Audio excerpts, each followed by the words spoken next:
சிந்துபாத்தி மனித புதைகுழி அகழ்வு இன்றைக்கு 13ஆம் நாள் அகழ்வு பணி காலை 7:30 மணியிலிருந்து தற்போது வரை நடைபெற்று வருகின்றது. 13வது நாள் முடிவில் மொத்தமாக 56 மனித எண்பு எச்சங்கள் அடையாளப்படுத்தப்பட்டதுடன் 50 முழுமையான மனித எண்பு எச்சங்கள் இதுவரைக்கும் அகழ்ந்து எடுக்கப்பட்டு நீதிமன்றத்தின் காவலுக்கு கையளிக்கப்பட்டிருக்குது. இன்றைய நாள் ஏற்கனவே சந்தேகத்துக்கிடமான பகுதியாக தொல்லியல் பேராசிரியர் ராஜ்முரு அவர்களால் அடையாளமிடப்பட்டு கொடுக்கப்பட்ட பகுதி அகழ்வு ஆராய்ச்சி பணிக்குரிய 2வது பிரதேசமாக பிரகடனப்படுத்தப்பட்டது நீதிமன்றத்தால். ஏற்கனவே ஆரம்பிக்கப்பட்ட பகுதி அகழ்வு ஆராய்ச்சி பகுதிக்கான 1வது இடமாகவும் சந்தேகத்துக்குரிய பகுதி துப்புரவாக்கப்பட்டு அதிலிருந்து 3 மனித எச்சங்கள் அடையாளப்படுத்தப்பட்டிருக்கிறதால அந்த பகுதி அகழ்வு ஆராய்ச்சிக்கான 2வது பகுதியாகவும் பிரகடனப்படுத்தப்பட்டிருக்குது. அடையாளப்படுத்தப்பட்ட 3 எண்பு அச்சங்கள் துப்புரவாக்கப்பட்டு விடுபடுகிறது. நாளைய தினத்திலிருந்து அந்த இலக்கமிடல் என்பது ஆரம்பமாகும் அந்த அகழ்வு ஆராய்ச்சி பணிக்கான 2வது பிரதேசத்தில். இன்றைக்கு மேலதிகமாக அடையாளம் காணப்பட்டது 4 மனித எண்புகள் அடையாளம். நேற்றைய தினம் சொன்ன எலும்பு தொகுதி குவியலான எலும்பு தொகுதி குவியல் என்றது சொல்றது குழப்பமான நிலையில கலந்து போடப்பட்ட பகுதியை தான் எலும்பு தொகுதி குவியல் என்று சொல்றது. அதை நீங்க தனி மனித எண்பு எச்சங்களாக இலக்கத்துல கொண்டு வரீங்க. அதனால தான் அது எலும்பு குவியல் தொகுதிகள் சொல்லி வந்தது.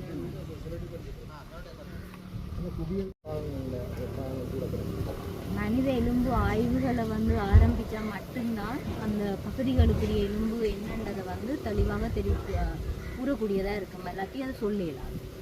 நேற்று இனங்காணப்பட்ட பொருட்கள் ஏதாவது எடுக்கப்பட்டிருக்கா?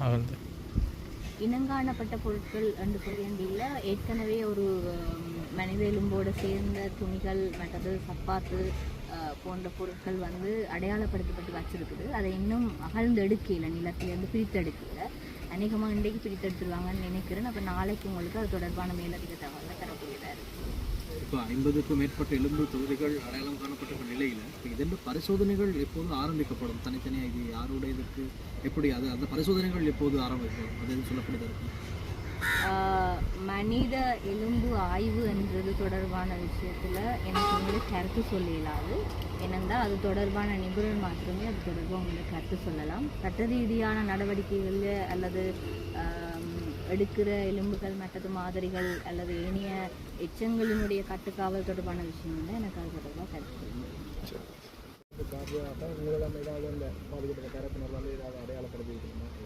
இதுவரைக்கும் இல்லை.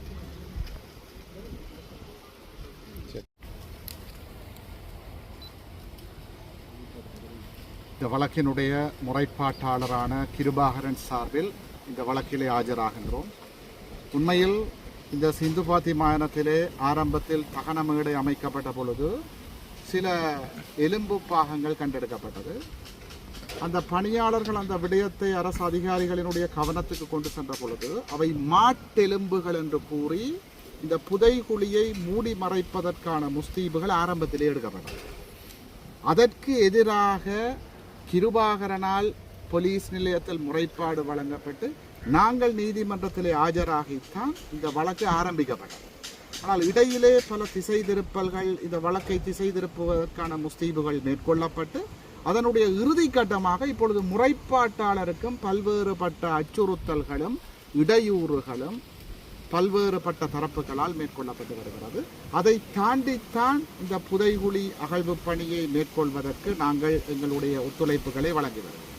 இதிலே நாங்கள் ஊடகங்களுக்கும் மக்களுக்கும் தெரிவிக்கின்ற விடயம் என்னவென்றால், இங்கே தோண்டப்பட்டு கொண்டிருப்பது மாத்திரம் புதைகுழி அல்ல, இது ஒரு அடையாளம். இதை தாண்டி இதை சுற்றி பல்வேறுபட்ட புதைகுழிகள் இருக்கலாம் என்று நாங்கள் உறுதியாக நம்புகின்றோம்.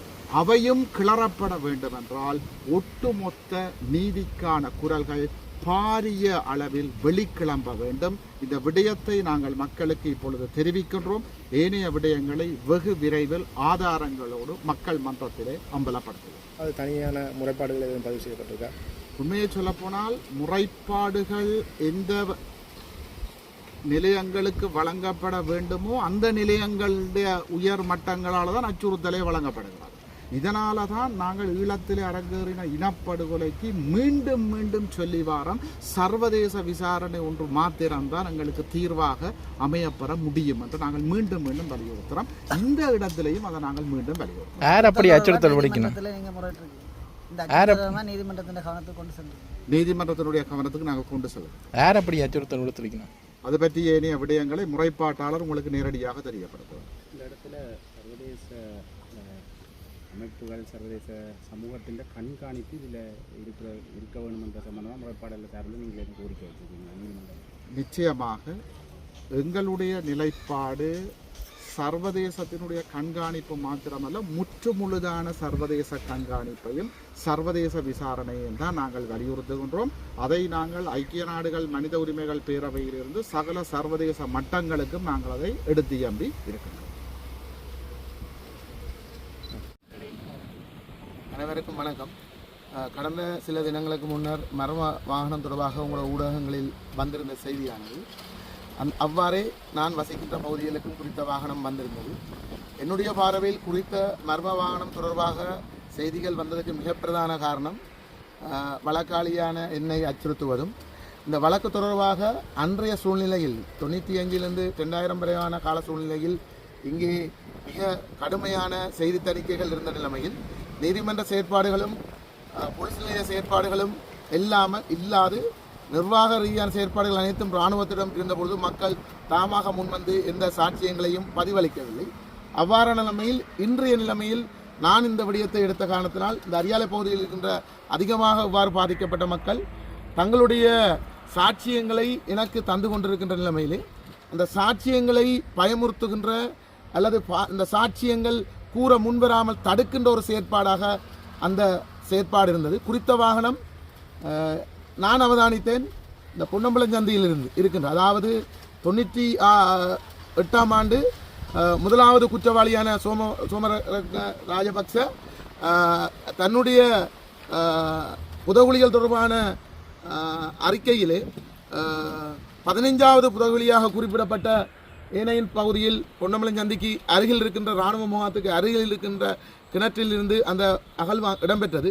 அதற்கு பின்னால் இப்பொழுதும் இராணுவ முகாம் இருக்கின்றது. அந்த தனியார் காணியில் இருக்கின்ற அந்த இராணுவ முகாமுக்குத்தான் குறித்த வாகனம் சென்றது நான் அவதானித்திருக்கிறேன்.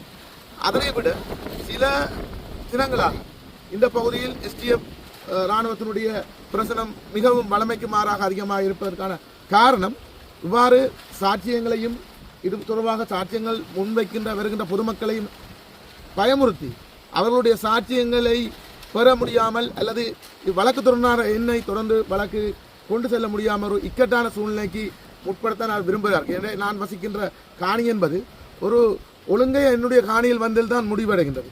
அவ்வாறு ஒரு வாகனம் அந்த ஒழுங்கைக்கு வர வேண்டிய அவசியம் இல்லை. குறித்த வாகனம் வந்திருந்தது, அதோட இன்னொரு வாகனம் வந்திருந்தது. அது ஒரு கண்ணால் கண்ட என்னுடைய அந்த பகுதியில் இருக்கின்ற ஒரு பொதுமகன் எனக்கு அந்த கருத்தை தெரிவித்திருந்தார். இருந்த போதிலும் நான் அதே இடத்துல வசிக்கிறேன். ஆகவேதான் எந்த ஒரு அச்சுறுத்தல் வந்தாலும் எந்த ஒரு இவ்வாறான செயற்பாடுகள் நிகழ்ந்தாலும் தொடர்ந்து இந்த வழக்கில் உறுதியாக நான் இருக்கின்றேன். மக்களும் உறுதியாக தங்கள் சாட்சியங்களை பெறுகின்றார்கள். அப்போது வழங்காத பல உண்மைகள் வெளிவருகின்றன. அந்த உண்மைகள் தொடர்ந்து நீதிமன்ற செயற்பாட்டுக்கு அதனை சமர்ப்பித்து தொடர்ந்து இந்த வழக்குக்கு ஒரு நியாயமான நீதி கிடைக்க வேண்டும். அதுக்கான அனைத்து செயற்பாடும் நான் செய்வேன். யாழ்ப்பாணம் செம்மணி மனித புதைகுழி வழக்கின் 13ஆம் நாள் இன்றைய தினம் இடம்பெற்றது. அரியாலை சித்துப்பாத்தி இந்து மயானத்தில் அகழ்வு பணிகள் நீதவான் ஏ ஆனந்தராஜா முன்னிலையில் இடம்பெற்றது.